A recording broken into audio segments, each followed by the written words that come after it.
English, you know what I mean. And tonight we're at S.O.B's and we have the great, beautifully talented Elle Varner. So Elle, let's get right into it. All right. Most artists have stage names. Yes. What was the story behind yours? Behind mine? What do you mean? Gabrielle. Ah! Who did that? Okay, so my name is Gabrielle.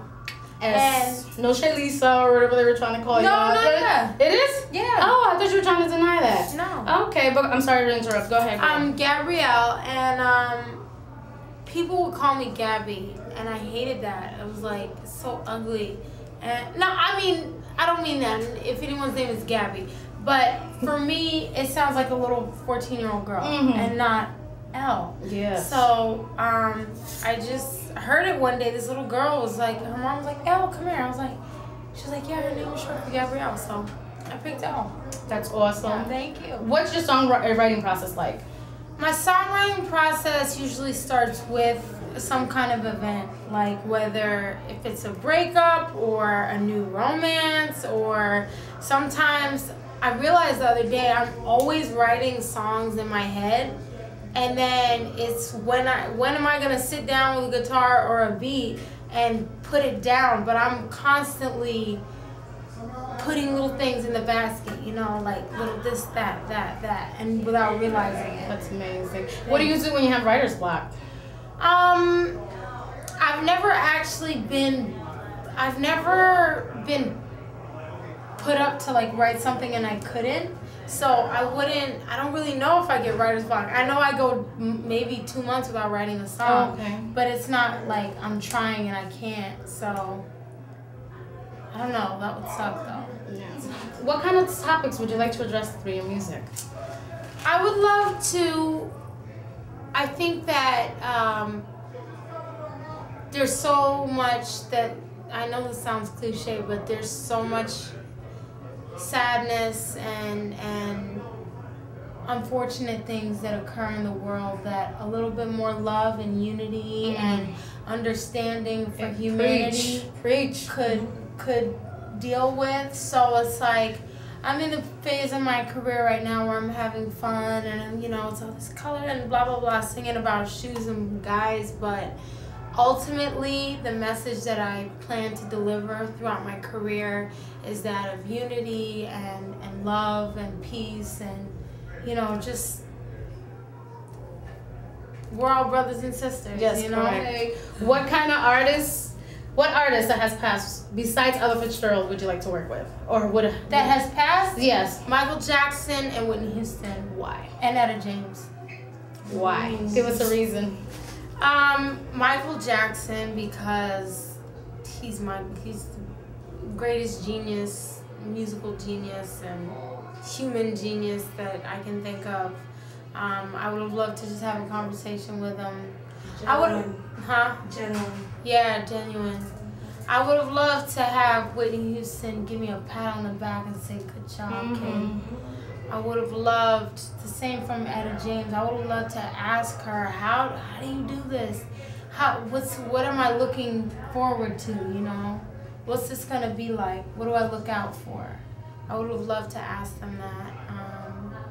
And really just, it sucks when you're in a field where the people that you look up to the most aren't gonna be there to give you that confirmation, you know, so. You performed one of her songs. Yeah. You covered it. Has that performance been your most memorable performance? Yeah, I was actually just talking about it in what was my most memorable moment in the industry, and that was it. Now, Perfectly Imperfect is produced by you, Jimmy Varner, which is your dad. Yeah. Then you got Poppin' Oak. Yeah.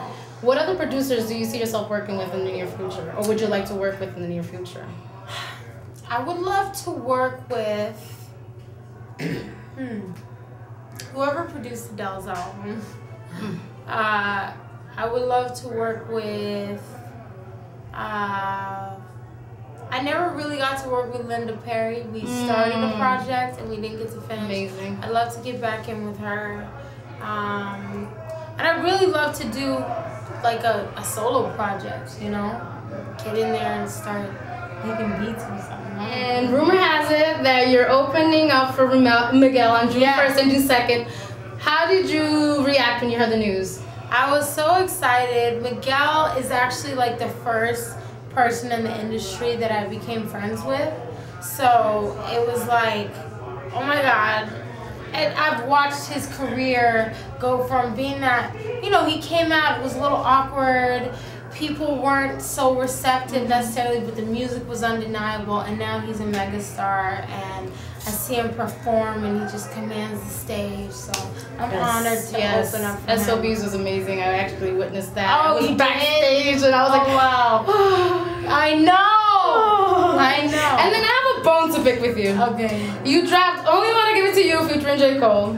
Then you dropped the mixtape Conversational Lush, which was reviewed by Rolling Stones. And then you dropped Refill and Tease Us a Little More. When is Perfectly Imperfect going to be dropped? Perfectly Imperfect, here's what you have to understand. I know, especially for someone like you who's been following me for so long, the general public, the majority of people don't know, well, didn't know who the hell I was. Now they're starting to know. Now I walk down the street and I get stopped maybe 4 or 5 times.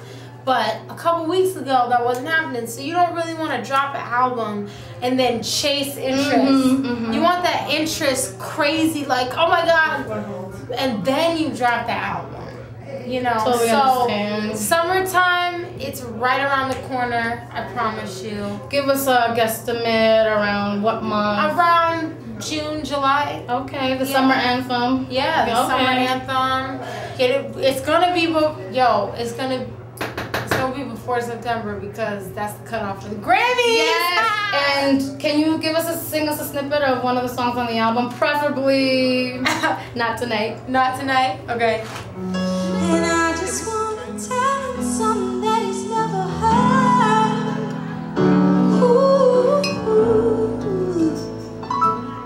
but my lips won't let me tell him I would say this, but maybe in another life I could be the girl who walks up to the guy and tells him how she feels inside. But not tonight, no, not tonight. Woo! And I have a little gift for you again. Wait, I got a gift for you. What? There's a remix of Refill. Can I tell them? Wale, T-Pain, Kurt Cobain, and maybe another one. Last time I saw Elle Varner, I got her a t-shirt because she couldn't decide what to name her team. Was it Varners or Team Elle Varner or was it Rebels? So I made her a shirt and I decided for her. But I don't know if she's going with that. But today, we brought her. It's the 50th anniversary, just to let you know. Oh my This is my favorite book and this is yours, I believe. Oh my God. I said thank you for giving us 5 minutes of your time, and I'm a great fan. I'm gonna cry. Don't, because I just appreciate the fact that you really pay attention, you know what I mean, and care. Thank you so much. Thank you so much. Thank you.